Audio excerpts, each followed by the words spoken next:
বিড়ি খাইবা না এটা? হ্যাঁ হ্যাঁ না রোজা রাখছ? বিড়ি দোকান লোক বিড়ি কিনে দিই। বিড়ি কি রমজান মাসে দেওয়া উচিত? কারণ এদিকে ওই আসাদ দোকানে আসো। সুপ্রিয় দর্শক আসসালামু আলাইকুম। এ হলো আমাদের এলাকার সুনাম ধন্য আমাদের ভাইরা আলী সুব ভাই। তাকে দেখি হঠাৎ করেই বললাম যে বিড়ি খাইবে নাকি। তো এটা আমার বলা একদমই ঠিক হয় না, এবং তাকে কি খাওয়াবো এই রমজান মাসে মানে মাথায় ধরে নাই। তো বললাম বিড়ি খাইবে নাকি, সে বললো হ্যাঁ খামো। যার কারণে এখন আমি নাও করতে পারতেছি না। আমি মনে ভাবছিলাম সে হয়তো না করবে, পরে করলে আচ্ছা খামো। সে মানসিক ভারসাম্যহীন থাকলেও সে মানুষের অনেক উপকারে আসে এবং মানুষের অনেক কাজ করে মানুষ, এবং যেভাবে পারে তাকে খাটায়।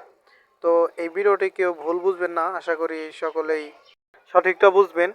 কারণ হঠাৎ করে তাকে বললাম যে বিড়ি খাইবে নাকি, এবং সেও রাজি হয়ে গেল। তো আমি না করতে পারলাম না, যার কারণে রমজান মাসে তাকে বিড়ি খাওয়াতে হলো। তো আজকের মতো এই পর্যন্তই, আল্লাহ হাফেজ।